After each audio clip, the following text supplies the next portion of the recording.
Hey Benji, Yes. what's your favorite Christmas movie? Because mine's Teen Beach Movie. Mine is also Teen Beach Movie. It's Christmas. Didn't we do this last time? Okay, for 99, that was a Christmas movie. This actually releases on Christmas. Well, no, I'm saying we did this a year ago Oh, for did our we? last podcast that was near What Christmas. was our last Christmas movie? I'd have to We can figure it out. Oh, it Starstruck. was Starstruck. Starstruck. Definitely a Christmas movie. So, Merry Christmas. hmm Every year you should watch Starstruck and Teen Beach Movie. One of those is significantly better than the other. They're definitely not both over the summer. That would be They're crazy. definitely not both really like explicitly beach movies.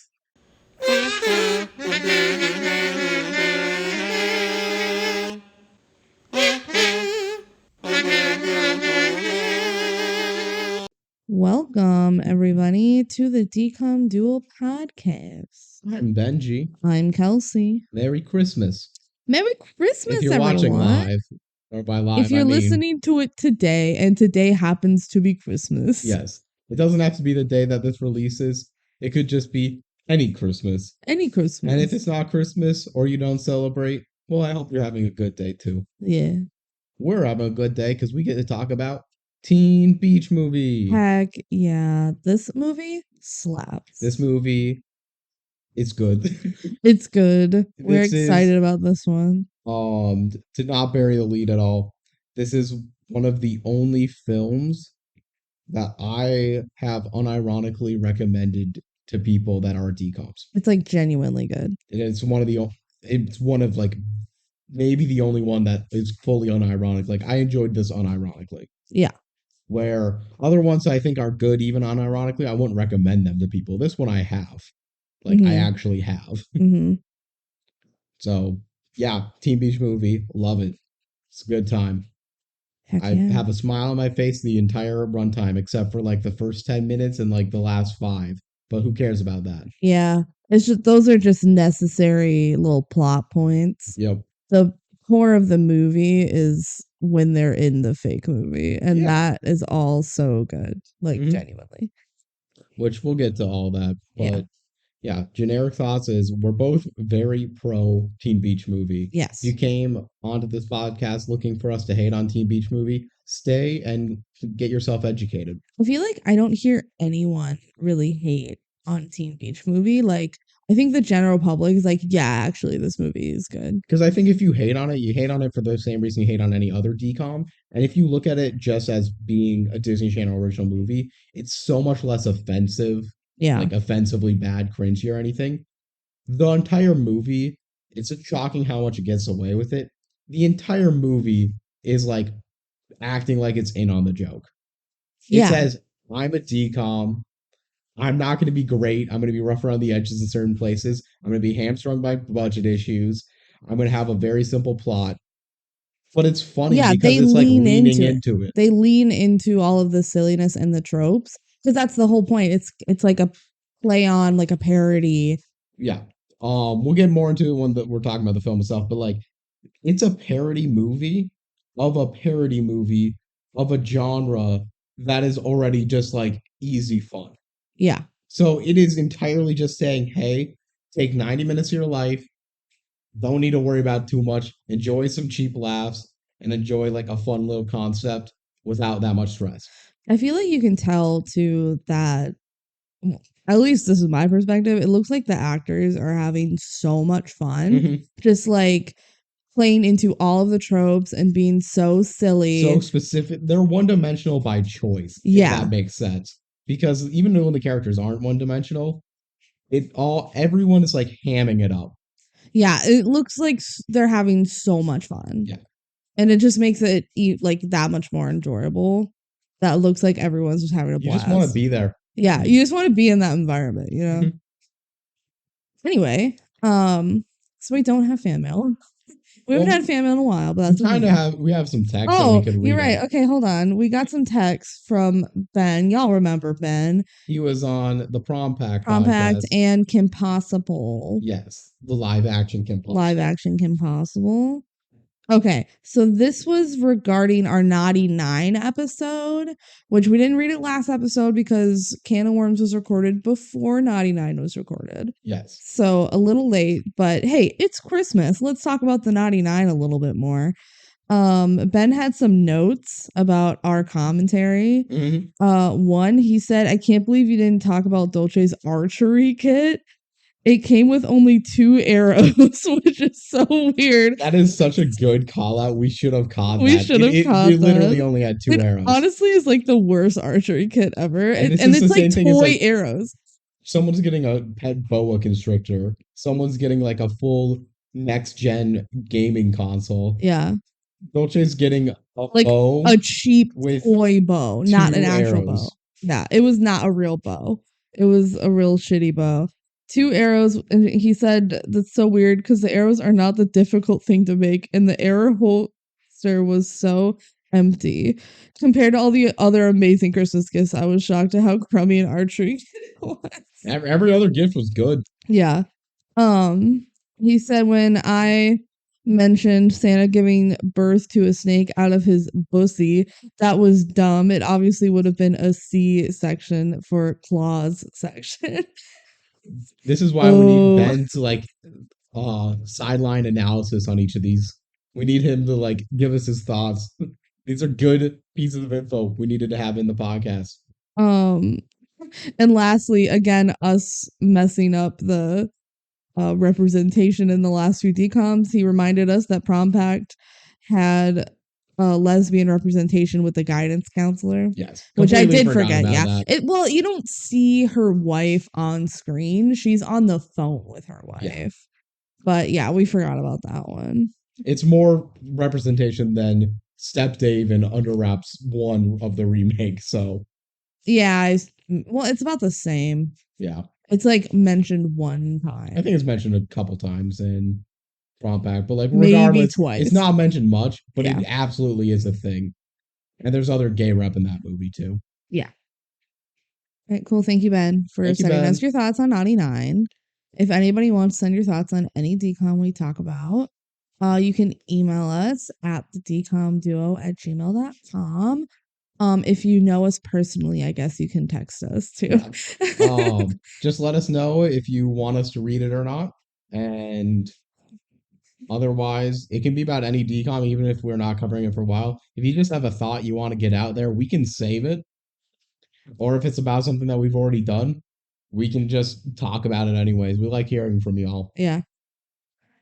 All right. Are you ready to get into the factos? I am ready. I got home from work while Kelsey was finishing up the factos, and she led me on about how amazing they were. So I'm excited to hear some of these. There's some fun stuff in here that I was not expecting. So, all right. DCOM Duo factos. Teen Beach Movie was released July 19th, 2023. Oh my gosh, not this year. Oh my god, Let me it's so start new. over. Let me start over.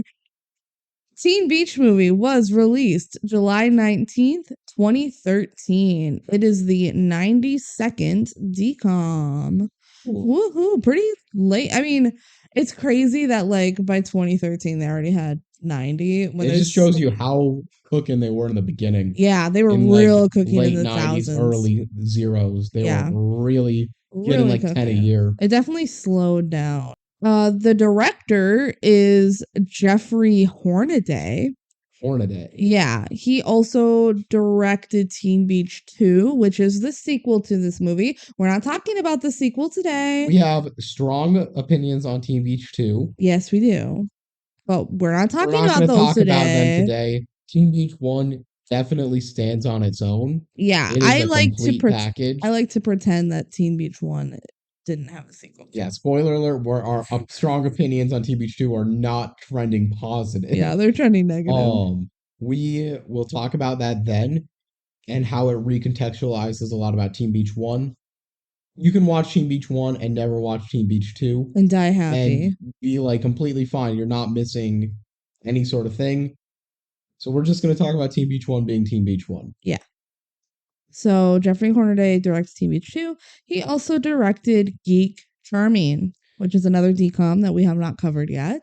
Okay, kind of a weird one, I feel like, in addition to the Teen Beaches. Yeah, he has one good movie out of the three. He also has done some other stuff, but not a lot. Mhm. So, all right, let's get into our cast. Mac, our main girl Mac, is played by Maya Mitchell. Maya She is Mitchell. in Teen Beach 2, duh. She had a pretty big role on The Fosters, which I'm pretty sure was an ABC Family. Yeah, that was an ABC Family show. Yeah. I'm pretty sure my sister watched that. I did not watch it. I only watched Switch Up Birds. You are currently watching Switch Up Birds. Hey, yeah, I am. I'm rewatching it. Whoops. Nowadays she's in a show called The Artful Dodger. Oh, I think that's because the Artful Dodger is like the famous character from um what's his name? The author. J.D. Salinger's book. Oh, That's like the main character. okay. Why am I blanking on the book name? I don't know. He's I don't like know it. He's a one book wonder. How did I get JD? Catcher in the Rye. Oh, yeah. Yeah. I never read Catcher in the Rye. Neither did I. That's part of the Okay. reason why. Yeah. Oh, don't know why I got JD. I guess because of the BoJack BoJack Horseman connection. This is going places we don't need to talk about all of that. But I think I have heard of that show, the Artful Dodger. Mm, I don't know anything about it, but like I think I've heard of it. Maya Mitchell's in it. Okay. So this is crazy. This was my discovery. I don't remember if we discovered this before and I just forgot about it. Maya Mitchell was going to star in a show called Zombies and Cheerleaders, which is literally zombies, the DCOM, but a show. Zombies, the DCOM It was gonna started be a as show. like a show concept. I didn't remember if we knew that or I don't think we not. remember that Maya Mitchell was. No, okay, so Maya Mitchell would have been Addison. Luke Benward would have been Zed. That, if you know Kelsey, she loves. We've already watched Girl vs. Monster. They know I love Luke Benward. Yeah. And spoiler alert for our zombies episode, we have a lot of positive things to say about the actress for Addison, Meg Donnelly. I think. Imagine the best of both worlds: a Meg Donnelly, Luke Benward's zombies. Milo Manheim. Milo Manheim did great in zombies. This would have been so interesting. It would have been a TV show. Yeah. Imagine the alternate universe where Addison and Zed are Maya Mitchell and Luke Benward. We probably wouldn't have watched it ever. No. I'm assuming it would have been a musical show. I would assume. Because those are both singers. Yeah. So interesting. Yeah. It would have been in 2012, which was a year before this movie. So they were sitting on the zombies concept for a while. For a while, because then that came out in 2016 or something like that. Yeah, Zombies did. And then obviously recast Maya Mitchell, Luke Benward, all the other kids. Everyone recast because they're too old. Yeah. That makes sense. And looking through all of the character names are the same and everything. I guess it was just scrapped. Zombies was 2018 release. Oh wow. So 6 years. 6 years they were fumbling around with this concept, and it took that long to make something out of it, and then they got a whole trilogy made. Yeah. Wow. It's crazy, absolutely crazy. Okay. Moving on. Brady is played by Ross Lynch. Pretty big name there, at least for Disney Channel. Yeah, I'll let you get through the factors before saying my piece. Yeah. He's in Teen Beach 2, duh. He starred in the Disney Channel show Austin and Ally, which was fairly big, a little after our time, but it was pretty big, yeah. He was in My Friend Dahmer, playing Jeffrey Dahmer. He had a cameo in Muppets Most Wanted, and apparently, he was in Kids Bop as a kid. That makes sense. Up and coming, he was in Kids Bop, yeah. And lately he has a music career that we don't follow, but I think there's still time for Ross Lynch to have a very successful career, so I don't want to write this off. I feel like I felt like he was destined for bigger than what he currently is, even though he's still a big enough name, and I still think he could get there. He's a good talent. Yes. But I also feel like he's kind of cookie cutter, if that makes sense. He's a big cookie cutter, but I also think that might be typecasting. But we didn't see him in Jeffrey Dahmer, My Friend Dahmer.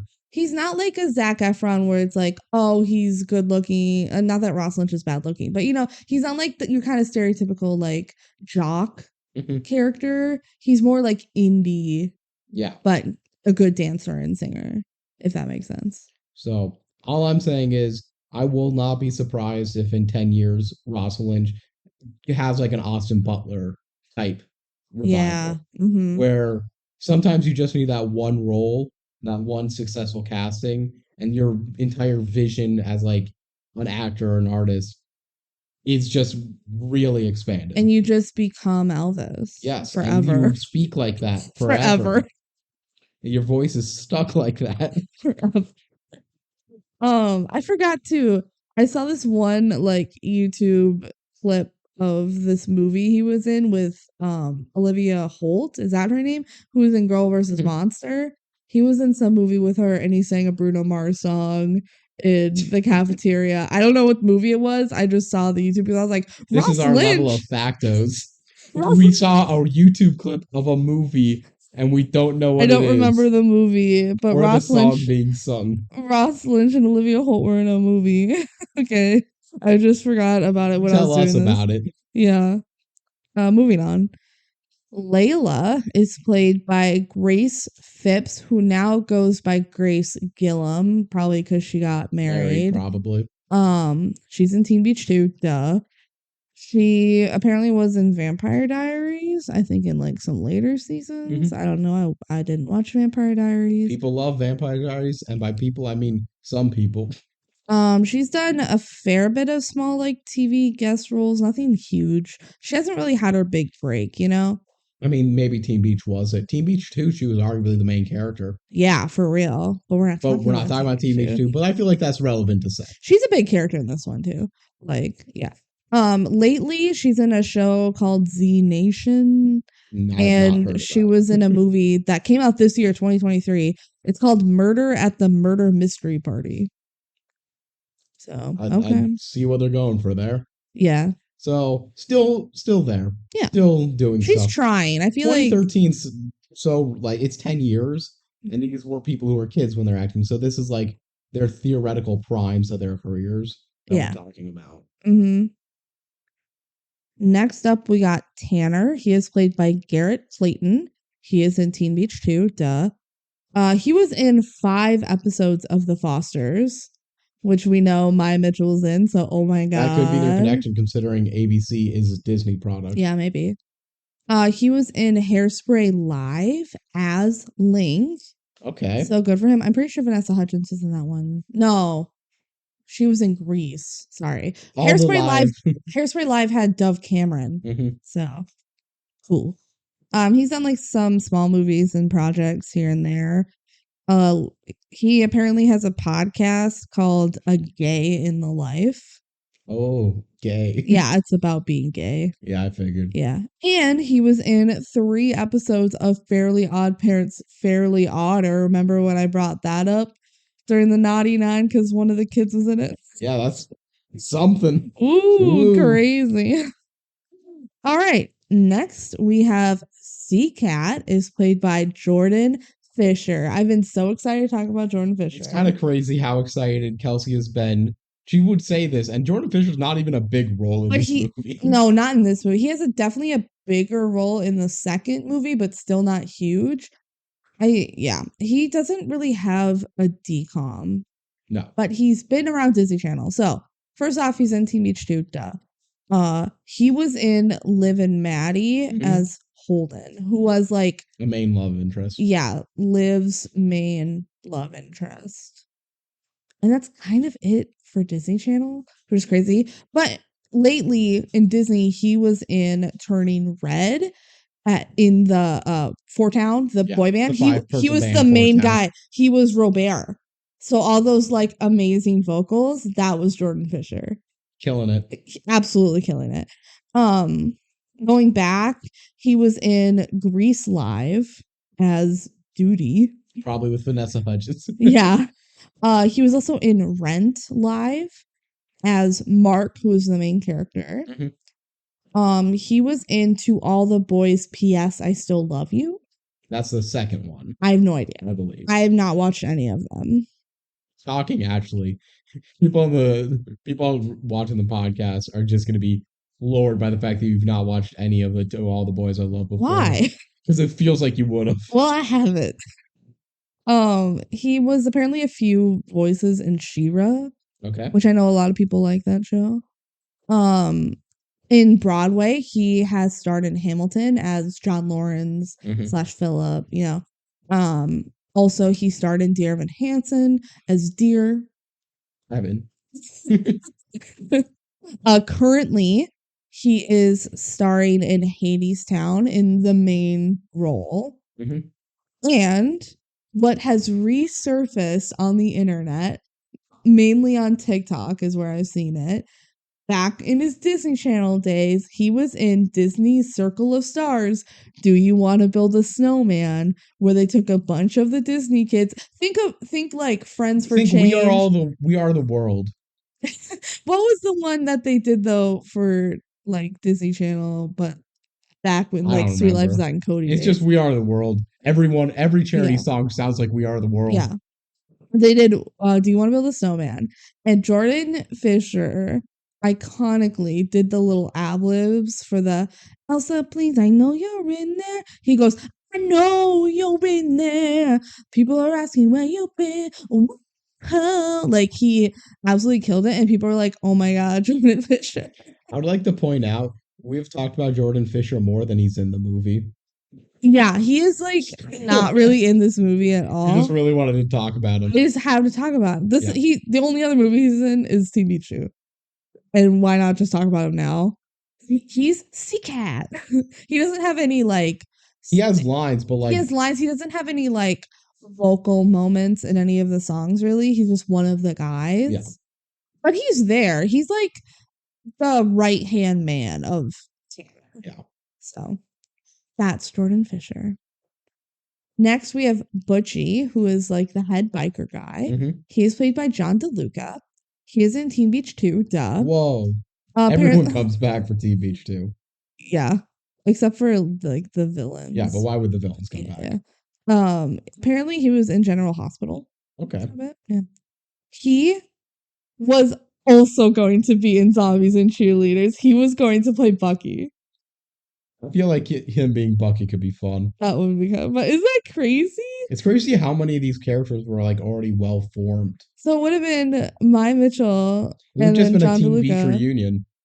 Except for Luke Benward. Yeah, Luke Benward also thrown on there. It absolutely blew my mind.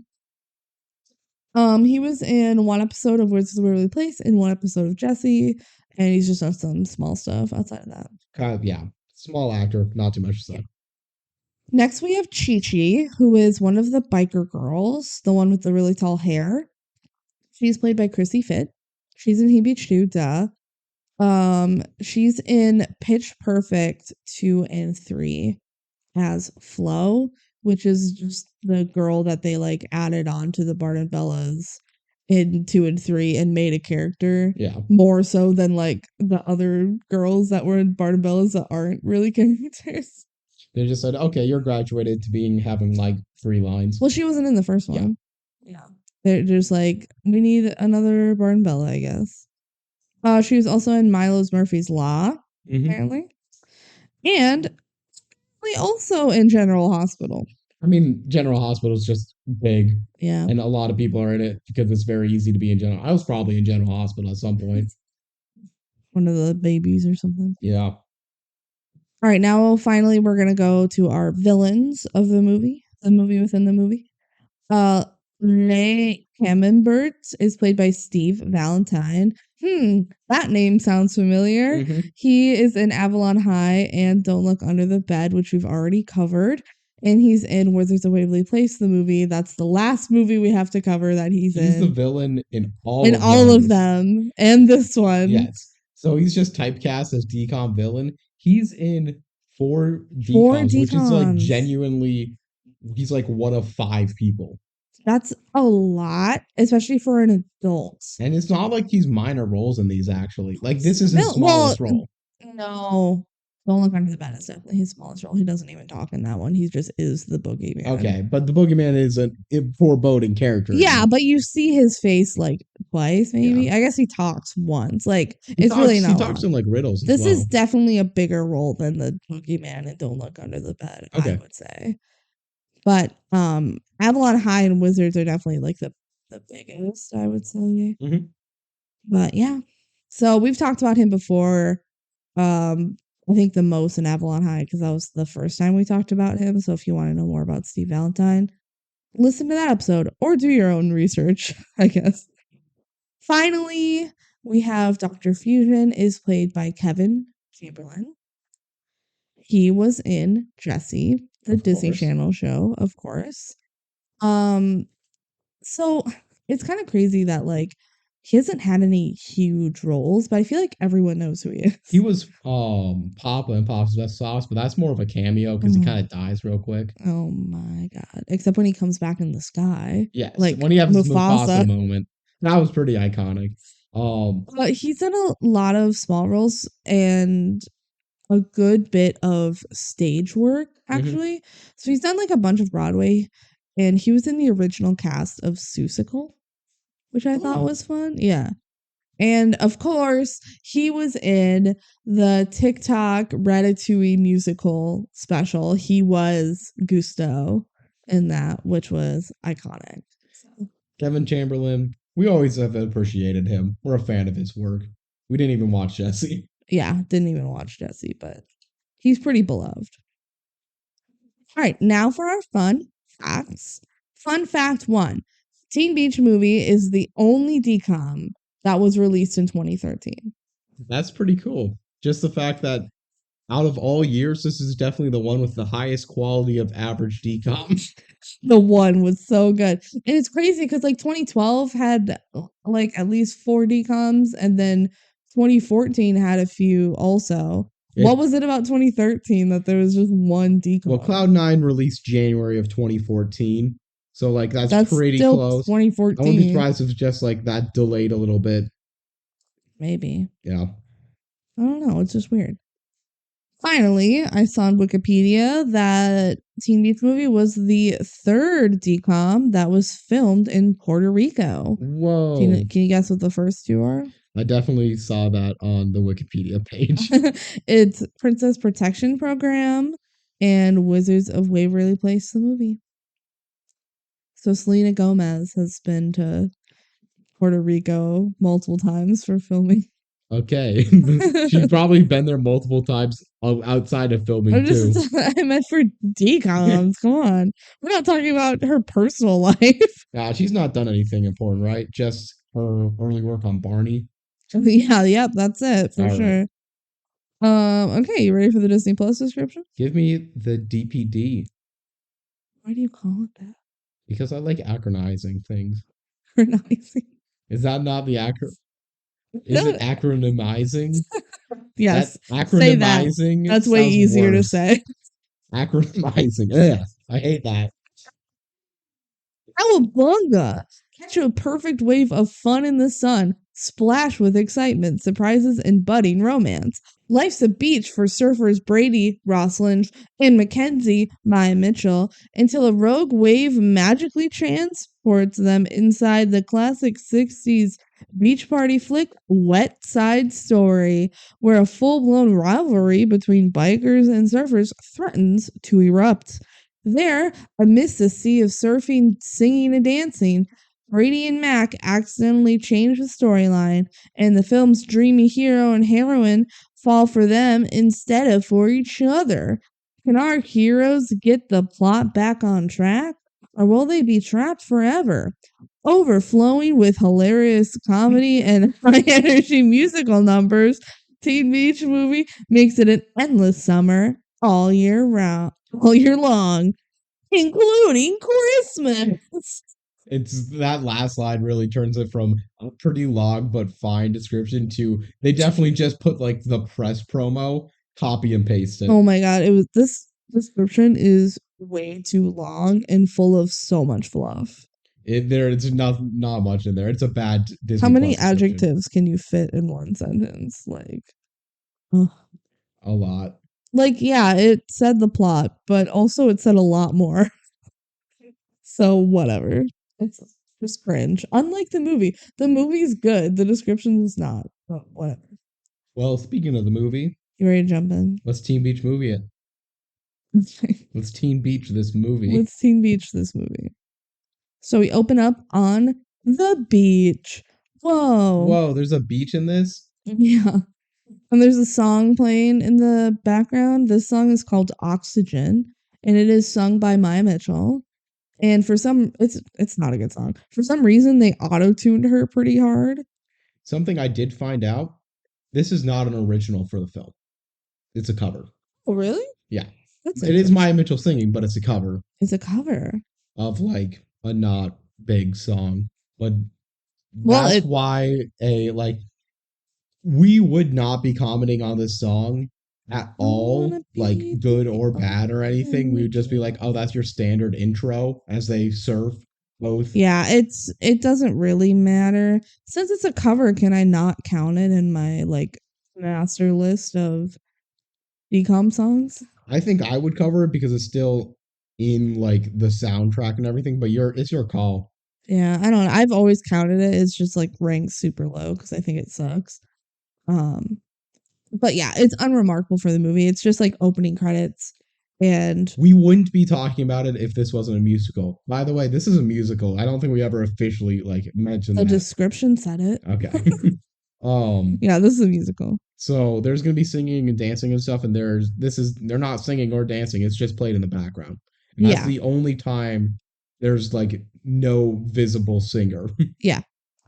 So they're surfing and there's opening credits and they're like flirting and whatever. It's like the best day ever. Yeah. You have Mac and Brady.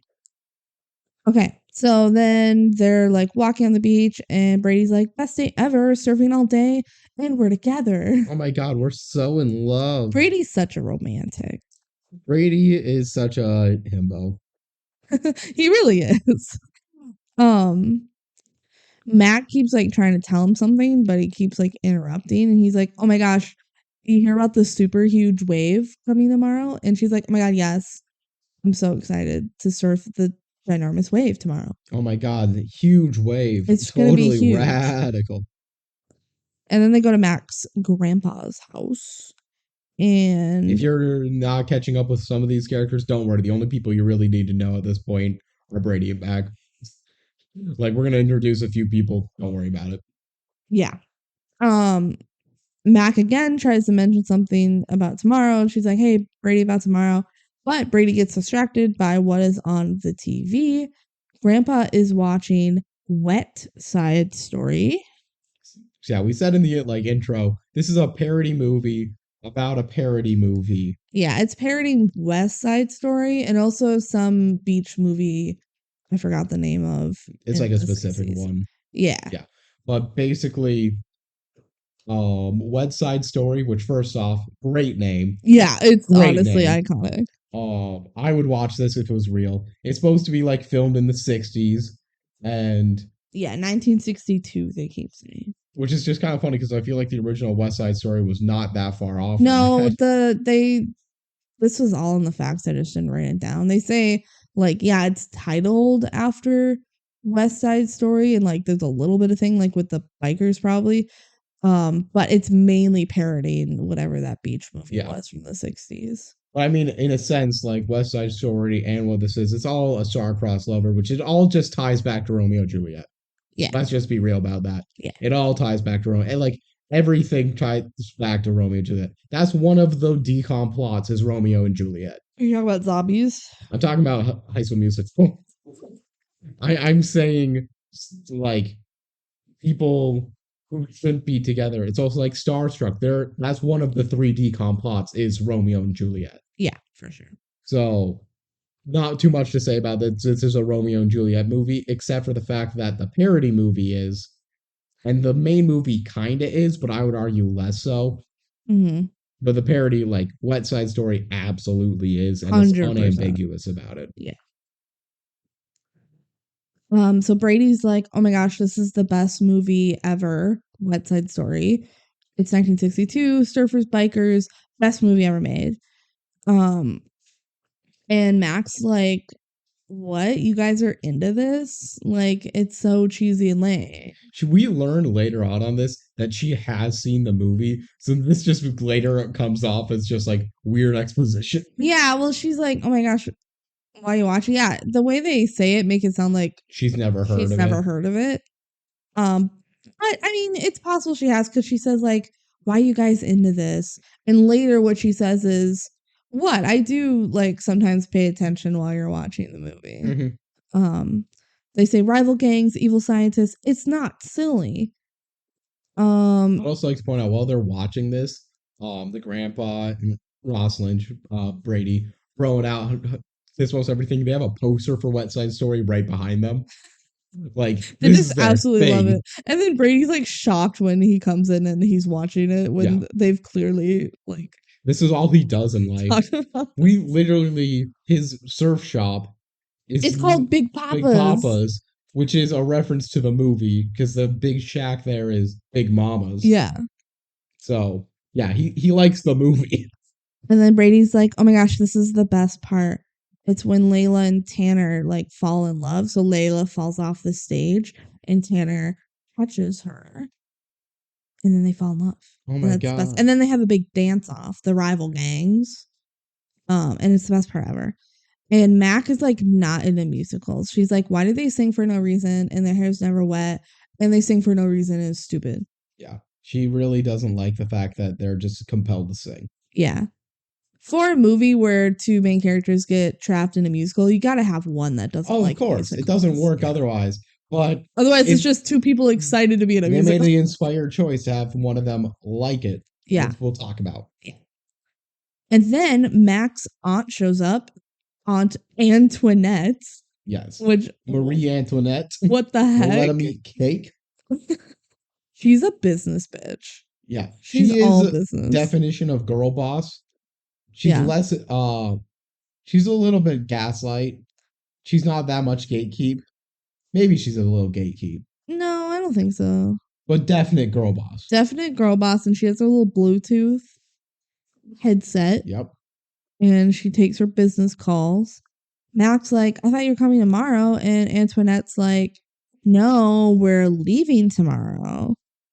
And I wrote in my notes, I wrote Aunt Antoinette ate this role. Like the actress just totally ate because she's like, father, smooch, smooch. Like, come on, Mac, we have to go. She just went, oh, I'm only going to get 5 lines of dialogue in this whole thing.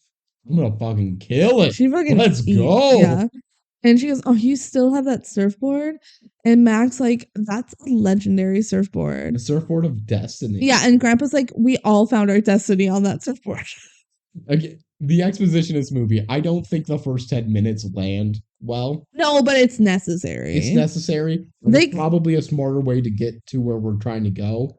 Yeah. Than any other way that tries to like make it feel natural. Because then we're delaying the fun parts of the movie. Yeah, it doesn't drag. Like they get to the fun part pretty quickly. Yeah. You just have to get through what we've been talking about has been like 3 minutes of the movie. Yeah. They're going through it goes pretty quick. But it's all important stuff. You just have to know this stuff. Otherwise, the rest maybe of the movie there's some creative writing trick that you can do to explain it when they're in the movie. But even then, like, it might feel forced or dropped. Just do it like this. Give up these 10 minutes of time, and anyone still there is going to feel good.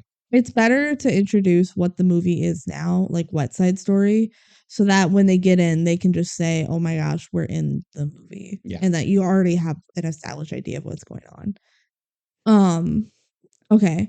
So Brady's like, wait, go back. What do you mean you're leaving tomorrow? And Mac's like, I'm going to a prep school that's back east. And she's like, I want to surf tomorrow though. And Antoinette's like, no, summer's over. You're not surfing tomorrow. You're leaving tomorrow. And then, okay, so Brady and Mac are talking now. Brady's like, why didn't you tell me? And she's like, I tried. I just didn't know how to tell you. And he's like, she's making you go. And Mac's like, no, it's my choice. Like, I want to go to this prep school. Oh, they're fighting. It's too late to change my mind. I'm lucky to get in. I didn't know how to tell you. Yeah, she really messed up by, not telling any time beforehand. Waiting till the last day. Like, the movie tries to let us feel like, she's been trying to talk about it. Just today, that like But she it's should just- have told him weeks ago. There was no chance she didn't have time. Yeah. She just didn't have time today. Yeah. Mac also then explains that her mom died and she has her mom's journal. And like in the journal, it says that I want my daughter to succeed. But like in a generic life way, it doesn't say like I want my daughter to go to good school. It's like I want my daughter to live her life to the fullest. Yeah. Stuff like that. It's a very generic motivational quote. Yeah, you can interpret it just as like I want my daughter to be happy. So Mac made a deal with her aunt that she was going to start high school here with her grandpa. I think they're in Hawaii. I believe they're in Hawaii. They didn't ever actually say. No. But it's very much implied to be Hawaii. Yeah. And so she's going to start high school here and then go to fancy school later to end high school. And that'll give her more opportunities for like college and stuff. She says that her mom wanted her to go. No, her mom wanted to go to college. But then she had Mac and life got in the way and she never got the chance. So Mac wants to go to college now and do what her mom couldn't do. Mm-hmm. She's like, I have to do this. And Brady says, what about us? And he's like, I'll wait for you. And Mac says, no, I don't want to put you through that. Like, don't wait for me. We can't do long distance. Like, it's not fair to you, which is the right choice. These characters I'm so invested in are broken up. Yeah. Oh my gosh. 5 minutes into the movie. It's so heartbreaking. Honestly, though, their chemistry is good. Yeah. That I do care a little bit. I feel like I couldn't judge it that well because I knew too much about these characters. Yeah, we've seen this movie a fair bit, so. Yeah. And the sequel, I guess, but we're not talking about that now. And Max says, thank you for the most awesome summer of my life. I wish it wasn't over. Okay. Cuts away. We see the magic surfboard is glowing. What? That's crazy. And it's the next morning. Mac is packing things into a wooden chest and includes a picture of her and Brady. And she's sad. She looks at it longingly. Yeah. Goes, puts it in her chest and then grabs the other bags. Grabs her suitcases. Yeah. So she's like leaving a chest. And you mentioned stuff. the bags were definitely empty. Oh, they're so empty, but it's there for like 2 seconds, whatever. So she's about to leave, but she sees the surfboard is just like there all of a sudden, like in front of her door. And she's like, whoa, what? But then she decides to leave a note and it says, I'll be back in time for the flight. So she's going surfing. She's like, gotta do that big wave. She takes the magical Destiny surfboard and goes out to search on the giant wave. And she's on the beach ready to like go out. Like everyone has to wait for it to be safe. Mm-hmm. And then Brady shows up and she's like, what are you doing here? And he's like, I just came to watch you surf. Like, don't worry, I'm not trying to talk you out of it. I'm not here to propose. Like, I just want to watch you surf. Also, why doesn't Brady surf? He says he wants to watch her surf. So, I kind of was wondering that too. Maybe I think you were saying like he has all day to do it. Yeah. And she is gonna go catch an airplane, so maybe he just wants to watch her do it before she goes. Okay. So Mac goes off into the water and people start like wiping out and she's surfing the waves. She's ripping it. Oh, that's what Brady says. Like, oh, she's ripping it. And Grandpa's there also to watch. Yeah, he just like shows up. Yeah. And they go like, wait a second. Wait a minute. The storm's coming. That doesn't look good. And then it cuts to a bunch of people wiping out on their surfboard. They're like, oh, she's got to come in. And the lifeguard starts waving the red flag. Like everyone. They go straight from green flag to red flag, which I don't know enough about surfing, but I feel like there's a flag in between there. Of like, hey, it might be looking a little spooky. Yeah. I have no idea. But it was green flag to begin with, which doesn't make sense. So the lifeguard's like trying to call people in, but Mac is like, no, I'm staying out. And she doesn't come in. So Brady gets on a jet ski, which is just there. And he has the key for, apparently. Maybe it's his jet ski. Maybe it is. I don't think so, but maybe it is. And he jet skis out to go get her. And he says, don't do it, Mac. And she says, I have to. And then she goes to surf a ginormous wave, but just totally eats it. And then Brady dives in after her, and a huge wave He's doing some crashes. dolphin kicks. Sure. And then it cuts to a clear sky, and the surfboard just pops up from under the water. Yep. And the ocean's like very clear. And very flat and still. Yes. And then Brady and Mac also pop up.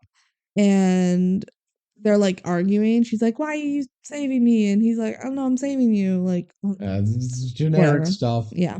But they're like, wait a second. Let's go and wait a minute. Where's the storm?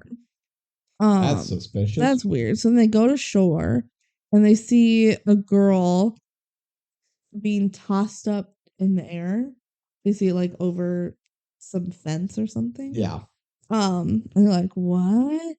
And then you hear Surf Surf Crazy start playing the blue sky, what a day. We decided not to really count oxygen, so Surf Surf Crazy. This is the first number. This is the first number. Unless you count what was on the little TV when they were watching West Side Story, because that had part of a song on it. Well, no, we get that song in full later. Yeah, we do. So we'll count it then. Yeah. So Surf Surf Crazy starts playing, and it's a 60s beach party, and Brady and Mac are like, "What?" And then a car rolls up, and like 20 people pile out of the car, which is, just that fun little gag of like, how'd they all fit in there? And they're like, "Oh my gosh, we're in a musical?" And then the musical number starts. Surf, surf, whoa. And they're just trapped in the middle of it. Crazy, surf, surf, crazy, ride the perfect wave, fly high to the sky. Bingo's ruining my musical number. I want to say she was going to the beat. I don't even know if it's picking up, but Bingo's barking. One part I really like, it's like 2 seconds, but like the song's playing, they're going surf, surf, woo. And like Brady is like singing along. Yes. So as we mentioned, like Mac is very much not into this musical nor musicals in general. Yeah. Brady is into musicals. This is his favorite movie. And not only that, this is his favorite movie. He's gonna, in every number, every moment, every single scene, be having a blast. Yeah. If I ended even up though it's in like existential terror at the same time. Yeah, if I ended up in my favorite musical, I'd also be like, "Oh my gosh, this is so fun."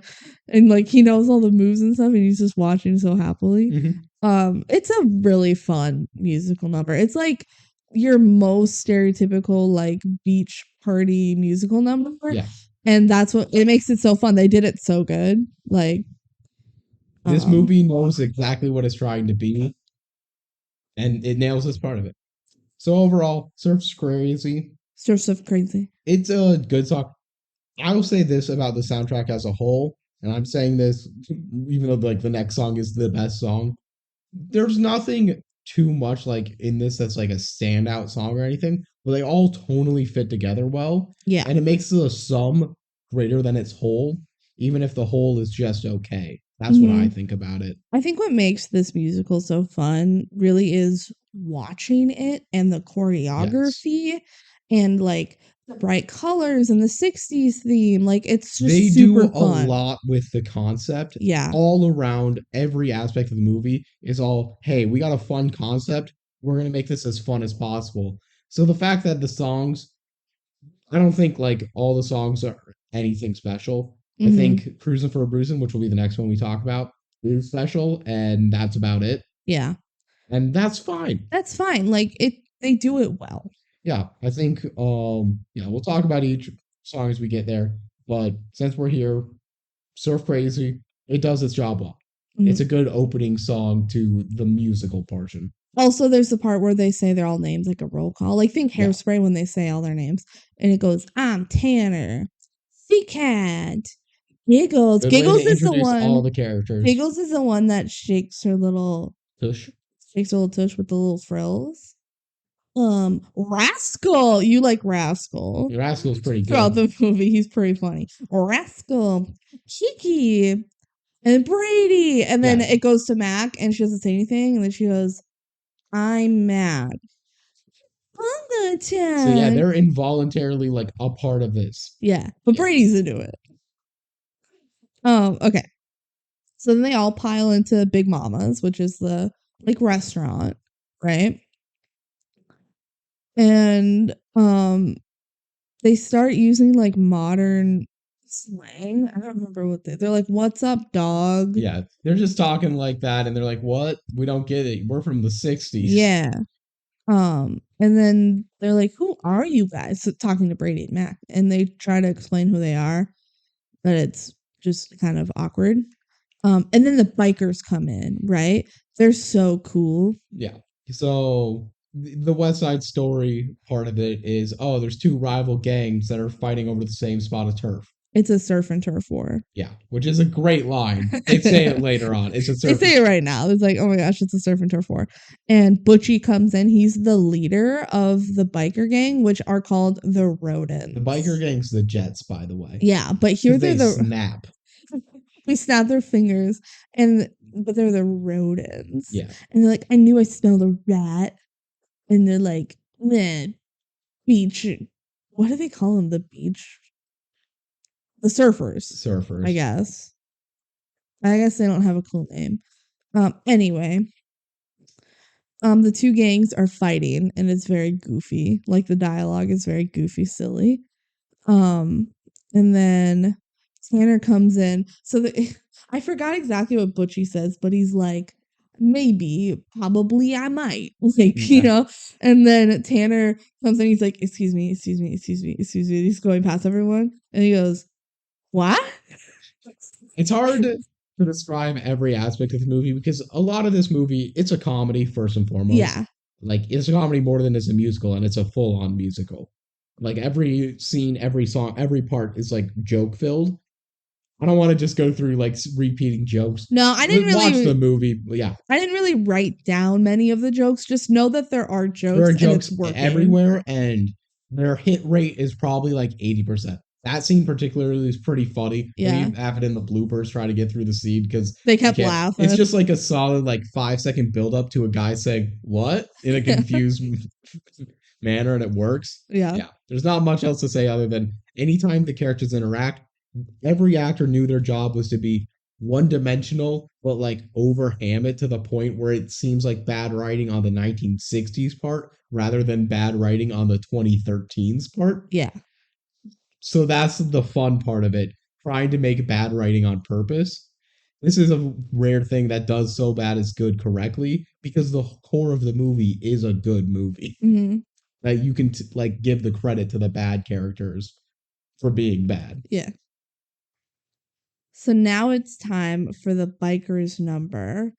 Cruisin' for a Bruisin'. This is definitely the showstopper of the musical. Yes. Layla turns on the jukebox and hits it with her hip, and it's time to go. And the bikers are all just straight out of Grease. Oh my gosh. And they grab the chairs, and Butchie starts off the number, and he's like hip swiveling, and it's so much fun. Cruisin' for a Bruisin' is like one of my favorite DCOM numbers, if not my favorite one, just for the spectacle of it. Mm-hmm. The choreography is so much fun. The vibes are so fun. I love it. So then they get through the first chorus, and then all of a sudden Brady just runs in a biker uniform, and he starts running the music number. Yeah. So basically halfway through the song. Not even halfway, it's just after the first chorus. So Brady Mac at the beginning, we're just watching this, and Brady's giddy with joy, and then he just pops in with a biker uniform on. Yeah. And just goes, I'm singing the rest of this song. I'm not letting anyone else sing. Yeah. It's after Layla goes, bubblegum, cherry pop, go to the hop. Hanging with my brothers because the friends are so hot while they're cruising. And he pops in, and Mac has a moment of wait, what? what did you get there? I did not get the script revision. We should also mention, they're not talking to the actors in these movies. They're talking to the characters. Yeah, the characters are in character. That's an important distinction. Yeah. These are all fictional characters they're talking to. Yeah. So this is no longer Butchie's number. This is Brady's number. Yes. He is owning it, absolutely killing it. Ross Lynch kills it. Yeah. Everyone just has such a good time, and it's so much fun, and I love this number. Go watch it. If you're not going to watch the whole movie, at least watch Cruisin' for a Bruisin' and tell me it's not so much fun. Yeah. If you don't like musicals, you might not like it, but if you like musicals, you're going to like it. You're going to like it. And maybe it'll convince you to watch the movie. All right, so then after the number and everything, outside, Mac is like, this is crazy. This doesn't make any sense. Like, she's freaking out, right? She's like, we have to get out of here right now. I have a plane to catch. And they're like, okay, how do we get back? And Brady says, okay, so we came in on a storm. Maybe we have to wait for a storm to get out. And oh my gosh, guess what? There's a storm at the end of the movie. So let's just try that. And in the meantime, what do we do? I don't know. And then all of a sudden it like cuts, like they're standing there and then it's nighttime and they're in different outfits, but they address it. They're like, wait a minute, how did I get into this outfit? Like, what? And Brady's like, yeah, it's movie magic. They're just like, okay, so the rules of time do not matter. The rules of logic do not matter. Nope. It's just if the movie cuts, you're to the next scene. Yeah. Which makes me wonder what would happen if the movie got to the end. I don't know. Like the credits. If they stayed. I don't know. Does it restart? I feel like it all restarts all the time. Yeah. Maybe. I think based on TBH2 logic, it restarts. Yeah, because they are kind of acting it out again in TBH2, aren't they? Okay, we're not talking about TBH2. Anyway. So the surfers come out and they invite them to a party tonight at Big Mama's. And Brady's like, yeah, I'm in. Let's go have fun. So Mac's like freaking out, is like, I need to get back right now. And Brady's like, is it so bad? Like, this is kind of cool. What if we stay? At least for a bit, you know? Okay, so yeah, it's that night. It's for the party. Also, the surfboard is like there magically again. They're like, whoa, how'd it get here? That's crazy. All right, so then they go inside to the party, and the party is popping. Brady wants to dance with Mac, but Mac's like, no. Because Mac's like, I'm just so terrified about, we haven't talked too deeply about the existential dread that Mac is feeling this whole movie. Yeah. About the fact that, she's trapped in a fictional reality and needs to escape it. Otherwise, she, theoretically will never see anyone she loves again. Mm-hmm. Yeah. So then the bikers show up and they're like, we want Big Mamas all to ourselves. And then the bikers are like sitting in a booth. And Layla's like, the surfers aren't so bad. And they're like, all surfers is bad. All surfers. Yeah, they're very Jersey. Yeah. And then he does the thing where they're laughing and then he like snaps and they stop laughing and they go and stop. And it's a silly little gag.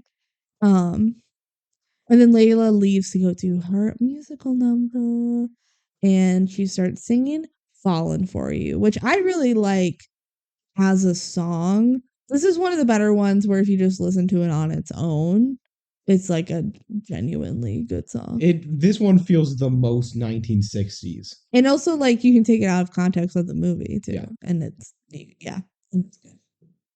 So it goes, I'm falling for you, can't hold on any longer, and now I'm falling for you. Yeah. And this is a part of the movie where she falls into Tanner's arms, but we'll get there. Okay, so Brady's trying to dance with Mac, but she's not into it. And then Tanner shows up. He's walking up. This is supposed to be the big moment of the movie. All the doo-wops are like preparing for the big everything. And then Mac is like, she's trying to leave, but she keeps getting sucked back into the choreography and the dancing. And then Mac says, like, Brady, I'm sorry, I can't wait for the storm. I'm going to go back outside and try to figure something out.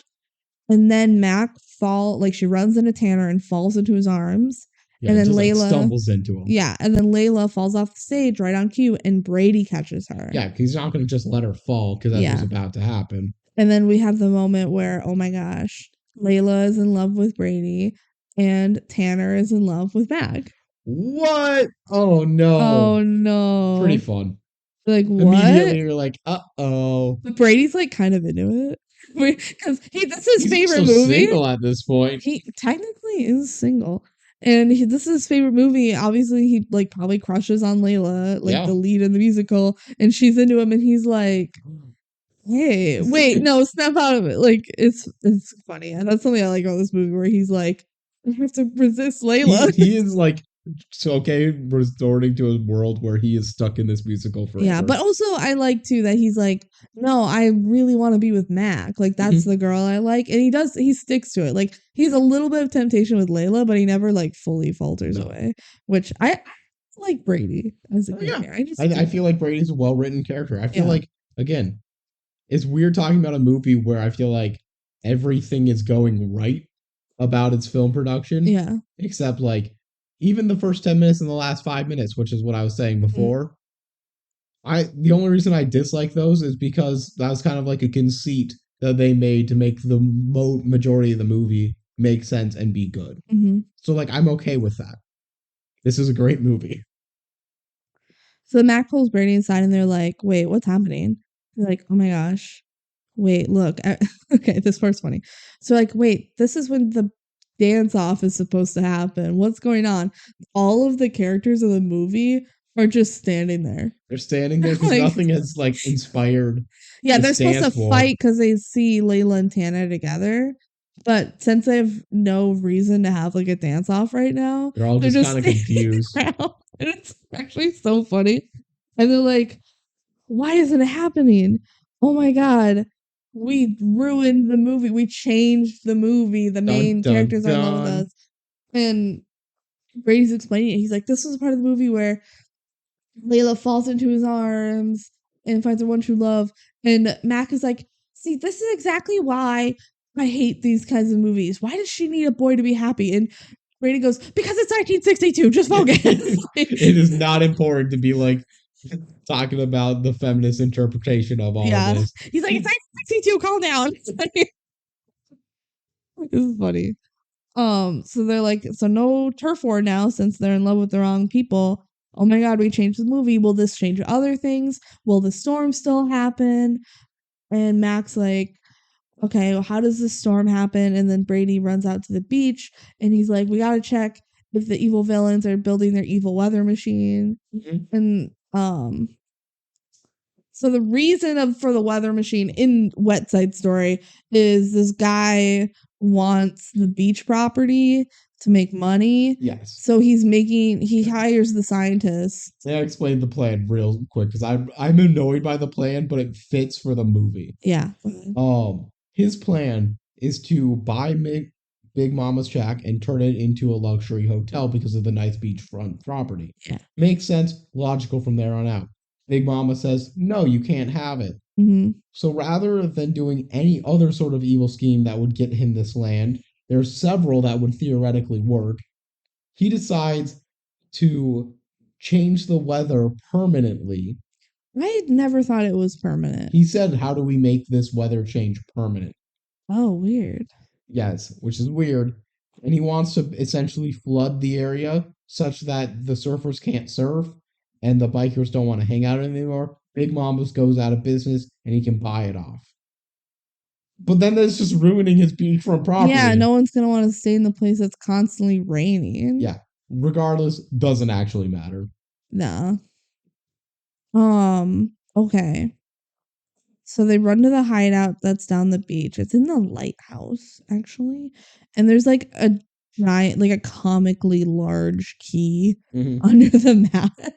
Everything about them is especially like hammed up supervillain. Yeah. It's just weird that they're supervillains at all. And then Brady and Mac listen into the villains talking about their evil plans. And also they see the machine. We're lucky that they're monologuing like this. Yeah, and the dialogue's super goofy. And Mac's like, this thing never won an Oscar, huh? And then Brady explains that in the movie, Tanner and Layla get together and join their gangs to defeat the weather machine and the evil villains, and then that causes the huge storm at the end of the movie. So that's why they need Layla and Tanner to get together so that they come and destroy the machine, because it takes all of them, right? Otherwise, why else would they get together? They're in love with the wrong people right now. Okay, so cut to Big Mama's again. Layla sees Brady and she's like, oh my gosh, Brady, do you want to go on a walk with me? Wait, Brady and Mac, are you two together? And Mac goes, no, we're not together. And it's just like super awkward. And Layla's like, okay, well then I'm gonna go wait for you over here and we can go on a walk. And then Brady's like, what the heck, Mac? First you break up with me and now you're pushing me into the arms of another woman? He's like, I only like you. Like, until you leave, I'm only gonna like you. And which would normally be bad to say, but like no, it's that makes also A, been sense. like 12 hours, Yeah. and B, she's leaving in 12 more hours. Yeah, I think it's so cute. Brady's so cute. Yeah. It's like, I just want to be with you. I don't want to be with And also, Layla. I guess the way that they broke up was not a like, I don't like you anymore. Yeah, it's I'm leaving. And Yeah. so, yeah. And Mac's like, she's crushing on you, and Tanner's crushing on me. So we have to use this to our benefit and like deflect their feelings off of us onto each other somehow. They don't explain it super well. They do not. But that's the plan. They're like, we'll go spend time with them to try and get them to date each other. And then Brady goes, all right, I'll be back after I try and get that smoking girl to hate me. Again, he's just like, oh, this is my life now. Yeah, what the heck? And then Mac goes to talk to Tanner, and he's like such an airhead. He is one of the biggest himbos in DCOM, and there are a fair bit of himbos, but Tanner is just big dumb. And then Brady's walking with Layla, and she's like, that was so courageous of you to save me. And Brady's like, what? No, it wasn't. Wait. Yeah, maybe. And she goes, you're my hero. And then they like go in for a kiss, but then it record scratch cuts off. He's like, no, wait. Hey, it's amazing to be with you, but like, it's not gonna work. ... We cut back to Tanner and she goes, so you play the guitar? And he goes, no. She's like, Tanner's, oh my God, Tanner. Just the way that he's written, it's just so, you can't say anything to him without it being interpreted the wrong way. yeah. It's great. It's great. There's no way to have a conversation with the dude. And You're having two separate conversations at once. Tanner goes, I take you, Mac. And Mac's like, no, you don't. And he's like, I'm going to write a song for you. And then Mac goes on this big tangent like, hey, I'm not your destiny. Like, maybe your destiny's with someone else. And then he just starts playing the guitar. She's like, oh, okay, we're doing the song anyway. Okay. And then he starts our next musical number, Meant to Be. He goes, I believe we all have a soulmate. I'll say this. For a perfect duet. I think this is the showstopper of the 1962 movie. I agree fully that the showstopper, as intended and as an actuality of Teen Beach Movie, is Cruising for a Reason. But what we're led to believe is like, this is the main song of the film. Yeah. Meant to Be. Yeah. And I think it does that role pretty well. When it's meant to be, the stars seem to glisten. It's cute. So yeah, they reprise it multiple times. Yeah. So in this musical number, Tanner and Layla are in love with Mac and Brady, but Mac and Brady are trying to get them to look at each other, and it just doesn't work. Yeah. It's the whole like physical comedy of them just trying different like plans to get them to start singing about each other rather than singing about Brady and Mac. Yeah. And it's pretty fun. Yeah. It's cute. It's fun. Okay, so it doesn't work. Musical number's over. Brady says the next thing that happens in the movie is the biker girls have a sleepover and the surfer guys hang out. And they're like, okay, well, we should try and get invited to those. So then Mac goes up to Layla, is like, hey, Layla, like, you know what I've never done? I've never been to a sleepover. And Layla's like, oh my gosh, that's crazy. We do them all the time. We're actually having one tonight. And Mac's like, no way, that's crazy. Like, Brady goes like, you're making this even harder than it needs to be. Yeah, and then he sees like C-Cat or someone. And he's Tanner. Oh, is it Tanner? I think it's Tanner. Okay, and he's like, hey, Tanner, we should hang out. And Tanner's like, yeah, we should. You should come. We're hanging out tonight. You want to come? And Brady's like, yeah. And then that's it. That's literally it. And then Brady comes up and he's like, girls tend to overcomplicate things. Hey, Layla, you should invite Mac to your sleepover. And Layla's like, oh my gosh. What a great idea. Such a good idea. I'm going to write this down. Oh, yeah.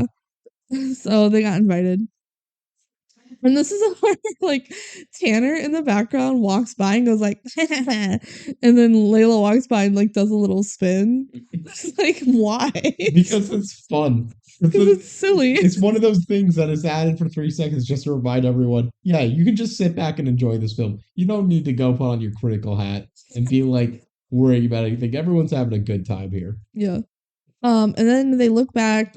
By the surfboard was Mac's clothes, like the clothes she came in on, her like swimsuit, her wetsuit, I guess. And it disappears. And they're like, oh my God, did you see that? It disappeared. It disappeared because it didn't belong in the movie. Well, we don't belong in the movie. Are we going to disappear? I feel like the movie couldn't decide what they wanted the like big plot to be. Like, are they going to disappear? Or are they just going to like miss their flight or what's going on?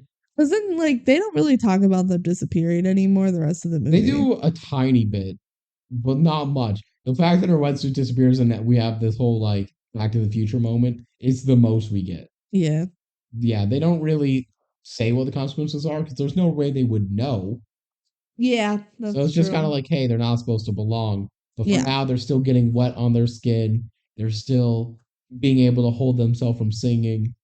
Yeah, and then like music starts playing, and Mac goes, "No, no, no singing," and then it cuts off. Yeah, and then it starts. She still has control over the music. Yeah. Okay, so cut to the sleepover. They're teasing Chi-Chi's hair super high. And she's and they're like, how high do you want to go? Beehive. Yeah, they're like, how high do you want to go? And she goes, till your ears pop. Which I thought was cute. And then Layla shows a dress. It's like blue 60s dress, right? And they're like, oh my gosh, yes. And she's like, I'm gonna wear this when I see Brady because he likes to surf and the water's blue. And I'm wearing dress. Genius idea. So then when he looks at the water, he'll think of me in the dress. Do girls think like this? At least in the 60s they did. And then Matt goes, why should a boy determine what you wear or do for that matter? And they're like, what do you mean? Of course they should. Like, boys can control things. Boys can decide. And, that way then we can get asked out on a date. And then Matt goes, why don't you ask them out? And they're like, oh, no. You can't do that. And Max, you have to trick them into asking you out. And then Max says, we can do anything a boy can. And Layla's like, you have to ask them out without actually asking them. Like, with your eyes. So, obviously, different philosophies here. Yeah. Cut to C-Cat hitting a bird with a slingshot. Yeah. And Brady's like, what are you doing? And he's like, I'm trying to hit this angry bird with the slingshot. What a topical reference. 2013, baby. It's weird how dated that feels nowadays. An Angry Birds reference. It was so unnecessary. It's so unnecessary. It's like one of the weirdest parts of the movie. Yeah, honestly. It really doesn't fit. It's a 5-second scene, and it's just Brady going like, oh, that's kind of funny that he's using a slingshot at an Angry Bird. I get the reference. And like, we still get the reference. Angry Bird still was a part of society. Yeah. But like, it feels so wrong. I feel like Angry Birds had left no legacy despite being as big as it was. There's multiple Angry Birds movies. I know. Isn't that weird? Like, I've never seen them recently. Okay. So Brady is like, yeah, hanging out and surfing with you guys. This is the life. And then Brady's like, so some of those biker girls are cute. And they're like, nah, we don't date rats. But Tanner's like, I don't care if a girl's a biker. I just want a girl that's special. Cue the next musical number. When you meet a girl you like. So this is a song called Like Me. And that intro. That is not how the rest of the song goes at all. But that intro is, we find it funny because sometimes I play DCOM music in the car. And one time that song started and Benji kept hitting back. So it would just play the beginning of the song over and over again. And just kept going, when you meet a girl. Anyway, it's girls like boys like me. And then they go, I know what boys like girls like me. And then the girls like boys like me. And they're like arguing about what boys and girls like. It's pretty cute. Mm-hmm. So Tanner is like, be in control. And Brady's like, no, you should just be chill. Yeah. It's all just like, hey, we're from the 60s. This is how relationships work. And then the modern lens is like, not really. Not really. And Mac's like, girls can have rights too. And Layla's like, no, they can't. So that's kind of the gist of the song. Yeah, it's pretty simple, actually. By the end of it, Mac has a little makeover, and she's dressed like a biker chick now. Think like Sandy at the end of Grease, but less sexual. Yeah. Yeah. So then Mac and Brady meet back up, and Mac is all stressed about being stuck here. And Brady asks, would that be so bad if we were stuck here? At least we're together. It would be bad. He should really be thinking about the fact that he just wants to spend more time with her before she leaves. What about the grandpa? He'll be sad. Yeah, I guess. What about Brady's family? Does he have one? What about Aunt Antoinette? Oh, no one cares about Aunt Antoinette. Then they decide to get Layla and Tanner to spend some time together, like away from all the pressure and all the other characters, so that they can get to know each other. Cut to Mac and Tanner surfing, but like your stereotypical, like in front of a green screen, like yeah, whoa. It is a very obvious green screen, but in such a way that it's clearly intentional. It's intentional because Mac's like, this is stupid. I have to like continue to say this because it's really funny to me. A lot of the stuff that I find enjoyable about watching DCOMs is the real green screen moments where it's so obviously a green screen. Yeah, but they're trying to make it good. To make it real. This movie subverts all those expectations by saying you can't make fun of it for being bad when we make it bad on purpose. Yeah, it's intentionally goofy. The rest of the movie has to be really good to make that like an acceptable proposal, but it is. Yeah. So it works. The whole movie works. You could put like a rock in this whole movie, like in one of the gears, and this movie would suck.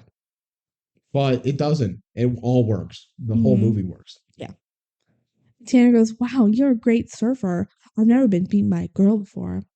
And then she's like, oh, what about the bikers? And he's like, yeah, the bikers aren't that bad.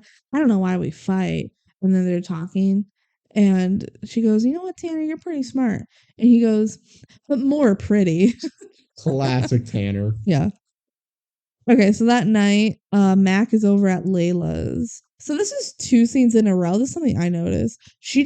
Mac had a heart-to-heart with Tanner, and now she has a heart-to-heart with Layla.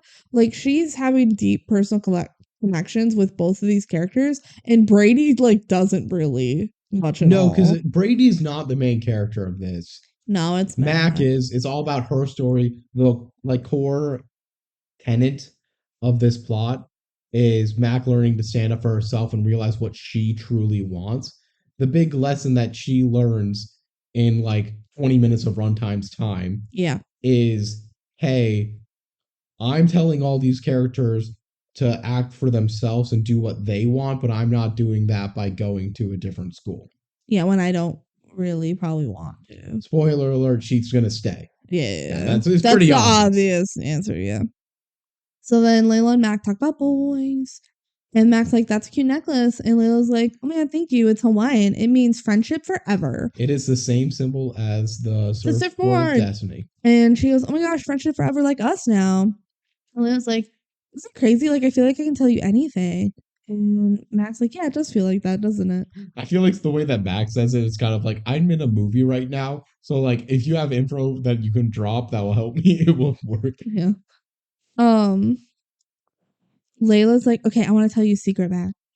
I want to surf. And Mac's like, what? That's awesome. You can do whatever you want in life. Don't let anyone ever tell you what you can do or can't do. And then Mac is like, oh my gosh, you should have Brady teach you to surf. He taught me how to surf, so he'll teach you. And they're like, okay, cool. And then it cuts to Layla waiting on the beach, and her swimsuit is so cute. It's like the high-waisted, like red kind of plaid with the top. Shout out 60s like, fashion. It's so cute. High-waisted swim bottoms are like in again. I freaking love her swimsuit in this scene. So she's like waiting on the beach by herself, waiting for Brady. Yeah. And then she gets some people to think that they're getting stood up. Yeah. Mac asks Tanner for a walk down the beach, but first he gives her a little flower crown. He's like, I made this for you. And she's like, oh my God, thank you. And she puts it on. And then she's like, okay, go walk that way. And he like stumbles around a little bit of which direction to walk down the beach. Classic Tanner. Classic. Okay, cut to the villains. They're working on their evil weather machine some more. And they're goofy.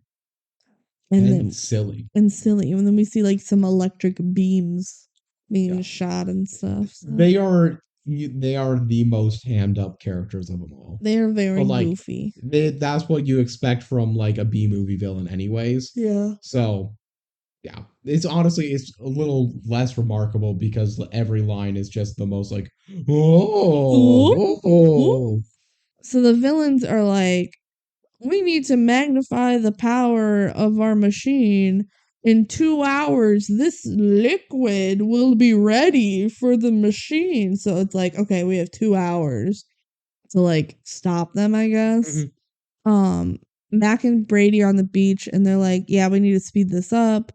And then Mac falls off a rock like into the water and her flower crown comes off. This is important later. Yes, the flower, the classic little flower crown. Flower crown.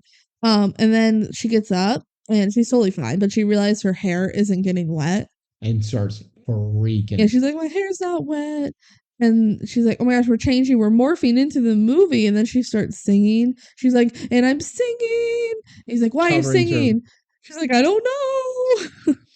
And she's uncontrollably compelled to sing. Yeah. She goes, what a nightmare for her. It's an involuntary musical number. It's just like the Star Kid musical, the guy who didn't like musicals, where he's like, everyone is in a musical number and starts singing and dancing around you. And I know it sounds like a silly problem, but think of the implications. Yeah. And this is the implications of Max being an involuntary musical number. This is my personal favorite number of the show. And that might be a little bit of a hot take, but just because the scene is so fun when they start doing the song Can't Stop Singing. And it's all about them singing a song that they can't stop. They can't stop singing. That's literally it. So a ukulele guy walks by and he starts playing the ukulele and they start singing and it goes, what's going on? And the whole song, they're just like, oh, I can't stop singing. Make it stop. Make it stop. More real or just a prop. And they like tap dance. Yep. And that's fun. Tap dance break. There's all these different like practical effects that are going on. Yeah. They're all like real life effects. That's fun. Like that you would see on stage, but it's on a beach. Yeah. Yeah. It's really cute. It's fun. Part of that song trended on TikTok for a while. Yeah. Yeah. So cool. And then at the end, when it's finally over, the ukulele guy walks by again and Mac's like, no, get out of here. So it's funny. Oh, also, one part of the song I really liked. She goes, we're stuck inside a musical review. And Brady goes, at least I'm here with you. Yeah, he's always the optimist in the situation. Yeah. Okay, cut to Tanner finally going where Layla is. There's a moment. So Layla's back is turned and Tanner walks up and he's been walking and he stops for a second and he like catches his breath. He goes, oh, hey. he takes a second to like prep the, whoa, hey. It's not natural and it's great. It's so funny. I can't remember the name of the actor. Garrett Clayton, I have it up here.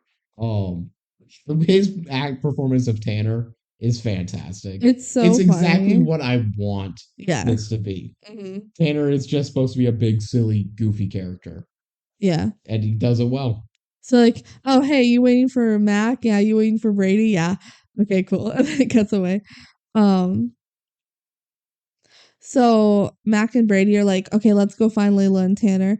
But the evil guys show up. They like are like crouching behind bushes and stuff, watching Mac and Brady. Like it's actually kind of funny. Mm-hmm. And then they pop out and they like go to capture Mac and Brady and they shoot Brady with this like stun laser Yeah. thing. It's just a weird like taser thing. It's weird. It's sci-fi because that part of the movie's sci-fi. Yeah. Okay. So back to Layla and Tanner. Layla's like, we're gonna surf. Like she just wanted to tell someone. Tanner's like, oh my gosh, that's so cool. And they're just like being silly. And Tanner's like, you know what? I kind of want to ride a bike. And Layla's like, what? That's awesome. And they're Like, like, oh my god. It's just the movie wants to work itself out bad enough yeah. that these two are just gonna get together. Yeah. And they're like, who would have thought that we'd have so much in common? And like maybe the person you thought was perfect for you wasn't the one perfect for you. You Like, mean meant to like be's you playing the mean like background. you? And then yeah, meant to be reprises. So a bunch of people just run in and start like running around them, and it's going da da da da da da da like the meant to be song. And then she goes up on the rock because there's people. She's like Tanner, and then she falls, and he catches her like he Like, was I'm supposed to falling for do. you. And then they sing when it's meant to be. So like, yeah, the whole movie worked itself out in like 2 minutes. Yeah, Which is great because that makes sense. That's how destined for each other they are. Yeah. It's like they spend 2 minutes They're alone literally together. written fictional characters that only end up together. Yeah, like there's no fanfic yeah. in this. There's probably fanfic of the movie, but no fanfic for this. So then they're about to kiss, but they stop and they go, "Wait a minute, what about Mac and Brady?" And then they look down, and the flower crown washed up to their feet. Mm-hmm. Tanner finds a flower crown, and he goes, "She would never take this off." He goes, "Mac was wearing this. Well, then why did she take it off? Something must be wrong." Like she would never take off her flower. Never take it off. That's so funny. But that's how they figure out something's wrong. And then they do the thing where they look around. They keep like, and like doing different poses of thinking, and then go, we have to go help. Oh my god, it's great. It's something again, even just talking about this movie.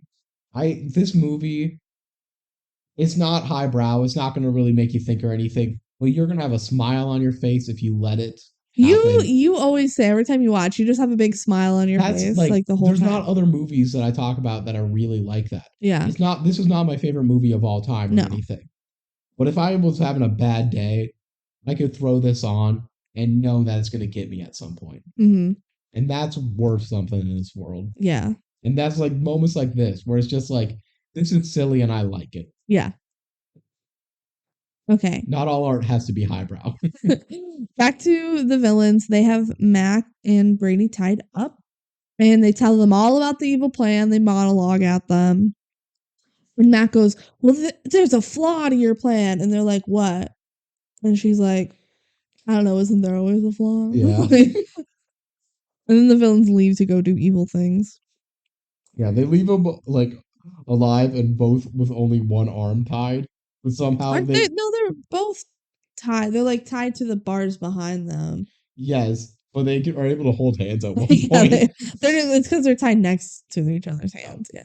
Okay. Layla and Tanner go to Big Mama's to recruit everyone to help take down the bad guys and save Mac and Brady. They say all of us need to work together, but the gangs don't want to work together. They're like, I don't want to work with them. But then like Tanner and Layla like hold hands and they're like, but we're in love. And then Butchie, who by the way, Butchie is Layla's brother. Yeah, I don't think we ever mentioned I don't think we mentioned that. Doesn't really matter, yeah. but here. Brother, sister there. Butchie starts storming up to Layla and Tanner. And you think like there's gonna be a fight. There's gonna be a fight. He's gonna like fight Tanner. But instead, when he raises his hand, it's because he's crying. He raises, it's a dramatic walk up to the front of the stage, raises the hand like it's gonna slap him. Yeah. And then just wipes away one tear. Wipes away his tears. He waited to cry until it was a dramatic moment. And he shakes Tanner's hand and he's like, I love you, sis. Like, so silly. Layla gets a boyfriend and he's like, I'm so happy for you. Even though it's the main server, bro. It's so fun. It was so easy to convince them. It's because they don't have time to like do the whole plot of Wet Side Story where they band together. Like the movie needs to happen, you know? It's funny. So like, let's do this together, and they run to go save the day. So then the villains see that all the gangs are running down the beach, and inside are Brady and Mac, and they're all tied up, and this is when they have their big emotional talk. Mac is like, if we weren't here right now, I'd be on a plane to a private school where I don't really want to be. And he's like, really? Brady said, like, really? And she's like, yeah, Layla followed her heart. She's braver than I am. And Brady says, so are you glad we came? And Max says, I couldn't be more glad. I'm tied up right now, but I've never been more free. Boo. Boo. And then she goes, you're right. What's the hurry to grow up when I can be stuck in 1962 with you? And then they magically get their hands untied and pull out a kazoo. I was not expecting the kazoo here. I was the whole time thinking, oh, you're going to do it for Can't Stop Seeing. You're just saying, like, I can't stop kazooing. I, like, tried to lead you into that. No. This is when I decided to do it. They untied their hands. They both pull out a kazoo.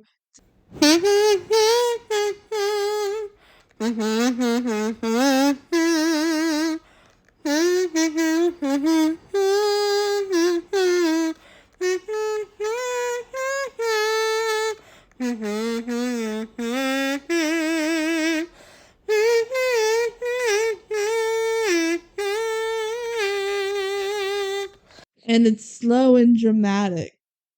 Oh, they're meant to be. Reprise 2. Yeah, but this time it's slowed down. We haven't had slowed down meant to be.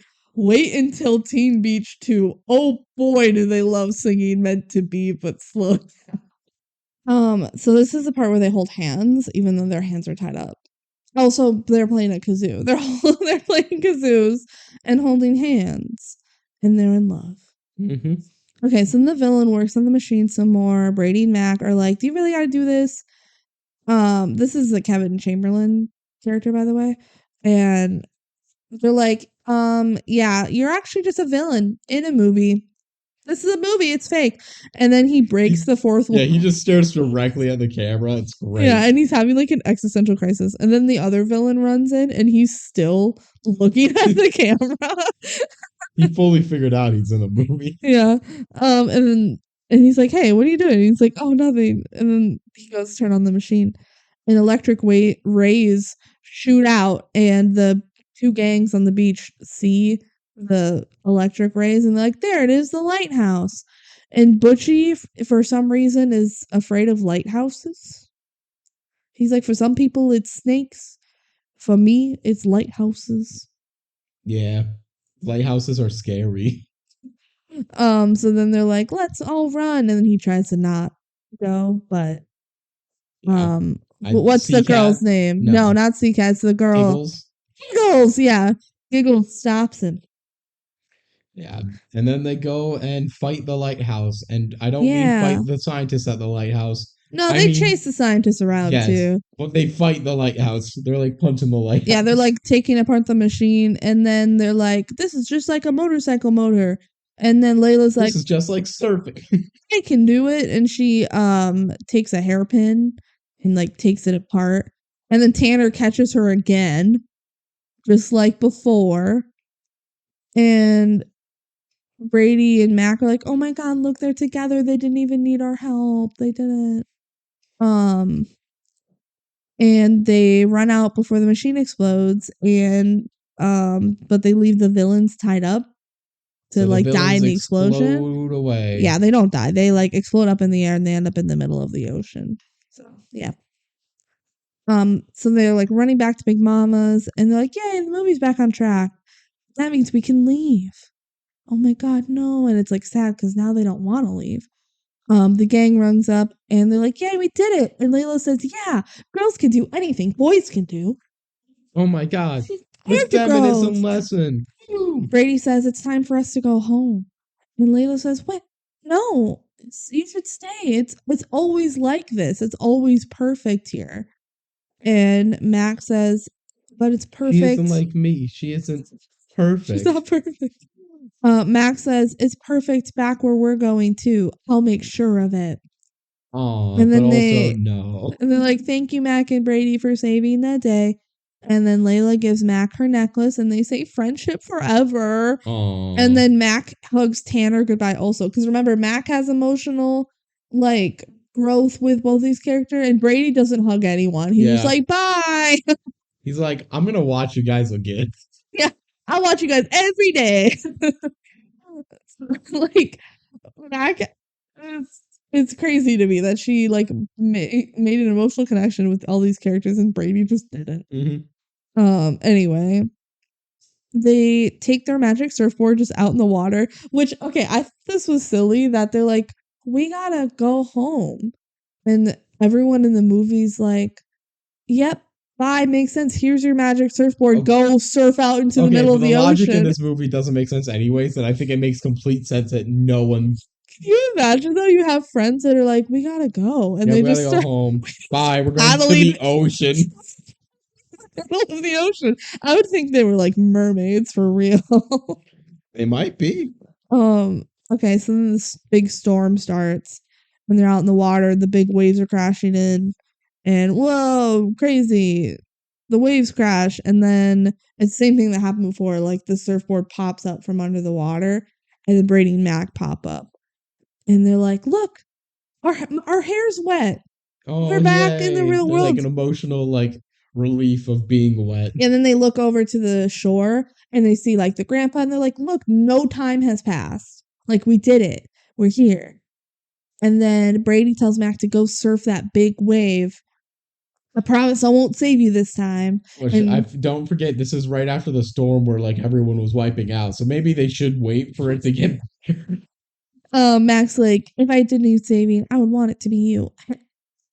And then Brady leaves on his jet ski. And then Max sees her grandpa and looks at the magic surfboard and it glows again. And then she looks at the necklace that Layla gave her. And it's time to surf the big wave. And everybody's watching. I guess it's safe now. I don't know. You're right. It probably isn't. But everyone watches her to cheer her on. And the cuts of her like looking back and forth at the wave and stuff. It's like 1 second her hair is down and then she looks over and it's in a ponytail. And then it cuts again and her hair is down and then she looks and she starts to surf. Her hair's in a ponytail.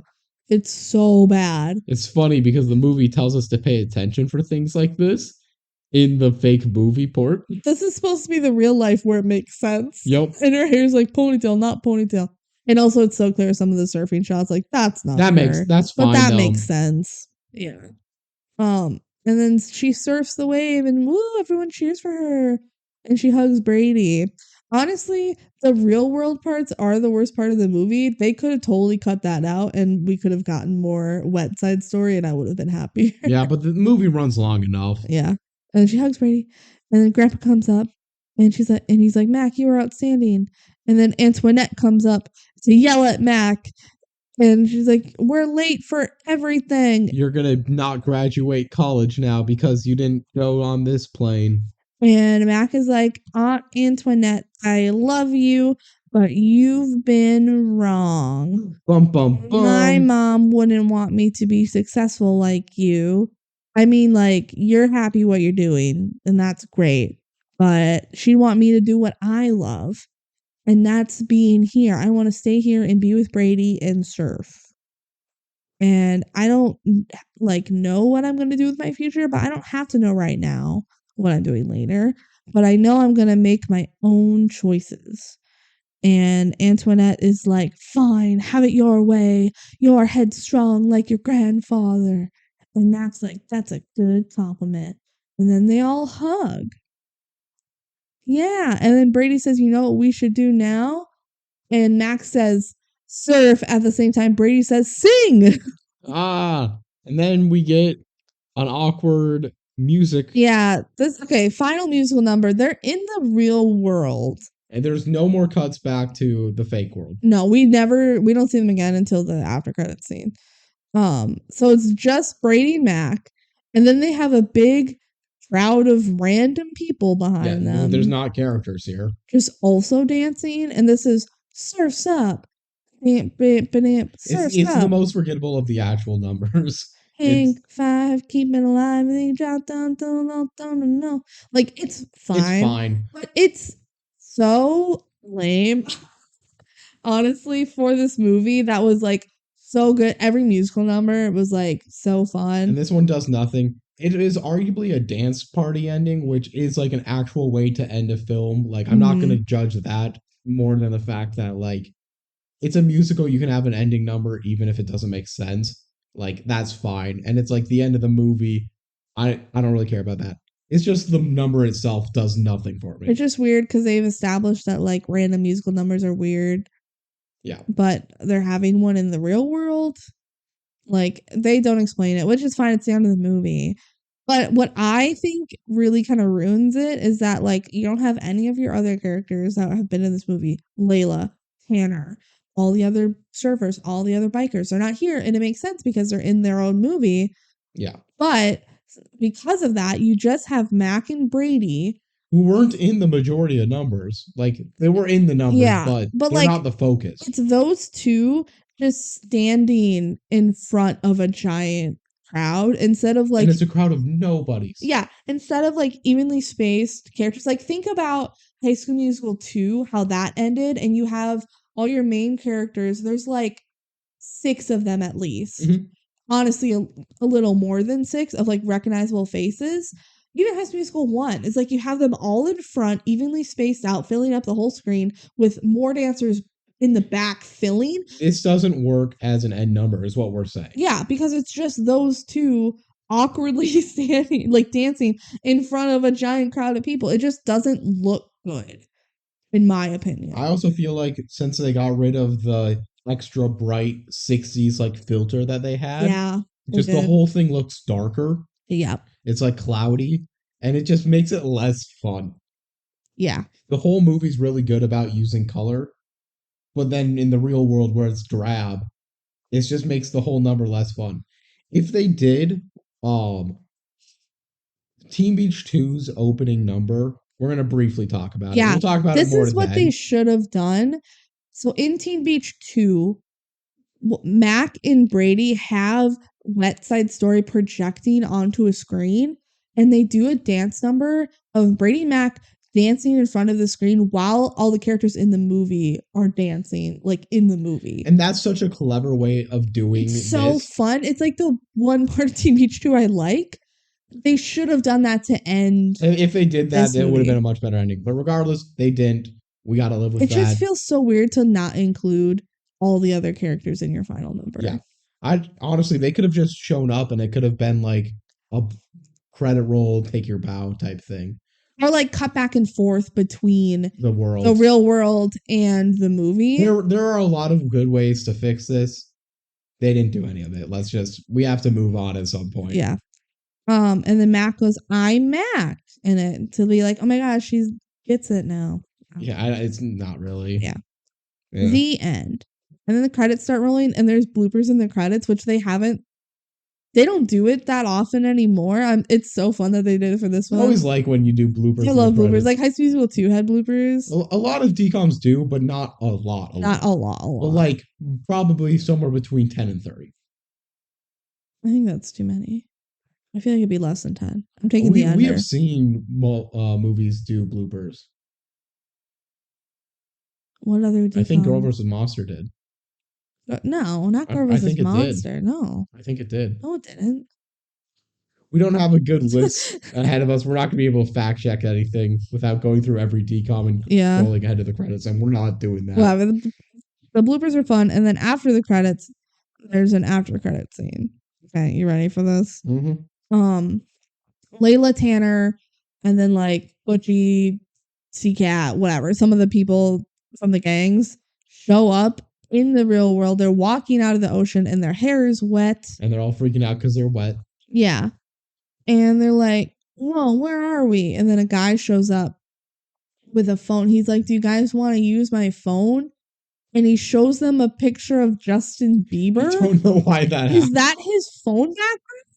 Maybe. It's just some like punk surfer dude. And they're like, what? Because they've never seen a phone before. And they're freaking out. I feel like they're going to drop the phone and it's going to get wet. And then they huddle around it, and that's how it ends. So they're like sequel baiting. They're sequel baiting. And then in the actual sequel, they don't do this plot. They don't do it exactly like that. Like they say, forget about that after credit scene. We're going to do it differently. Which is fine in Yeah. theory. We're not going to talk about Teen Beach 2 right now. We have a lot to say about Teen Beach 2. We're going to wait till the wheel gives us it. Yeah. All right. That's the movie. So that's it. Yeah. What's your thoughts? This movie is so fun.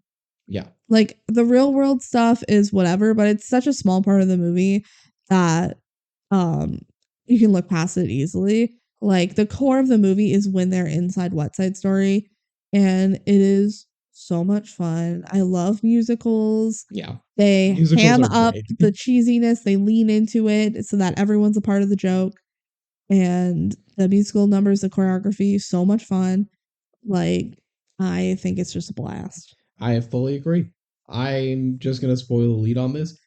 Going into this like after watching every single Disney Channel original movie, all like 115 or so of them, this ended up as my second ranked.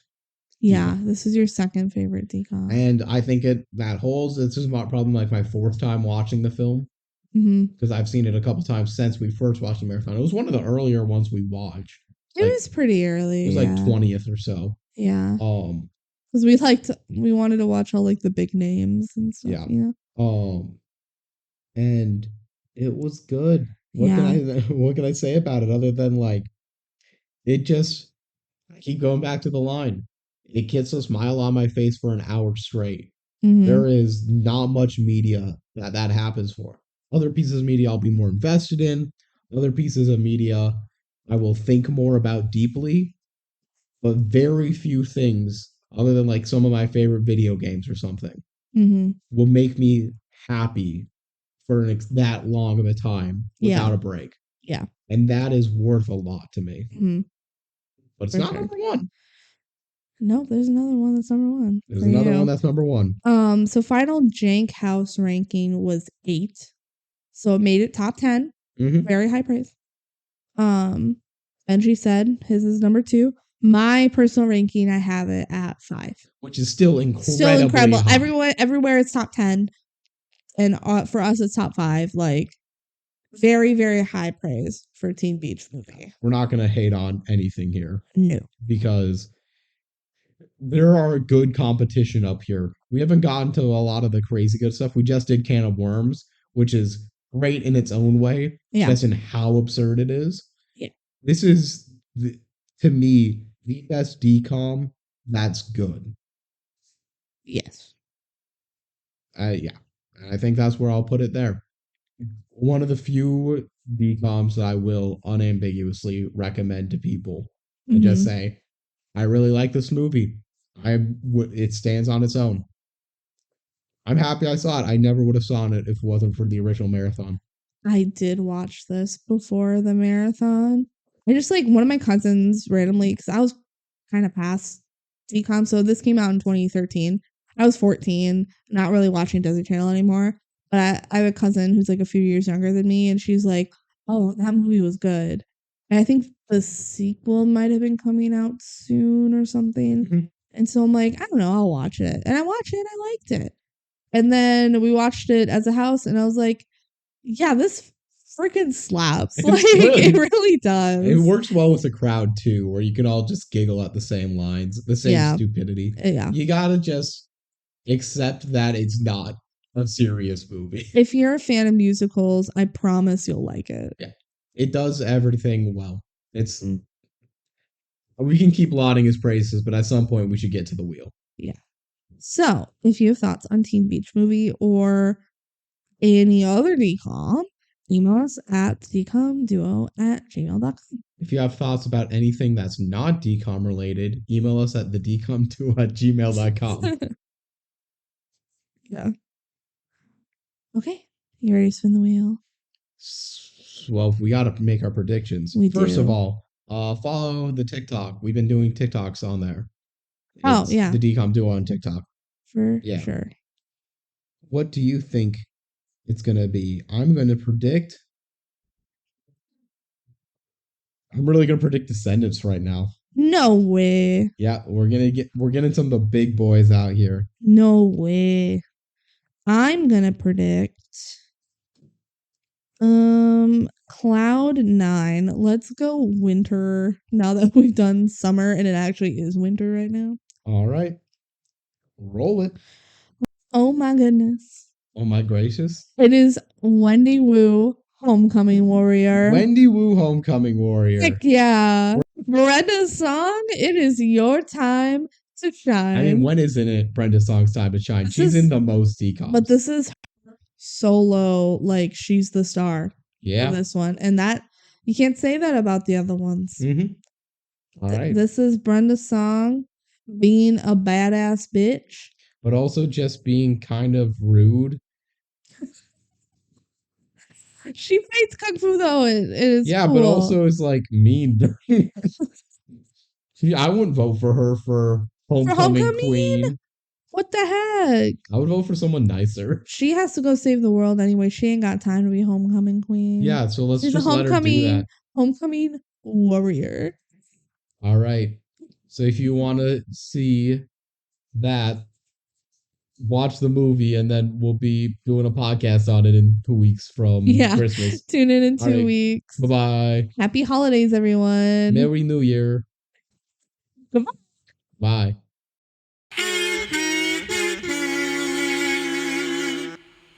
Scenes from our next episode. More like Wendy who?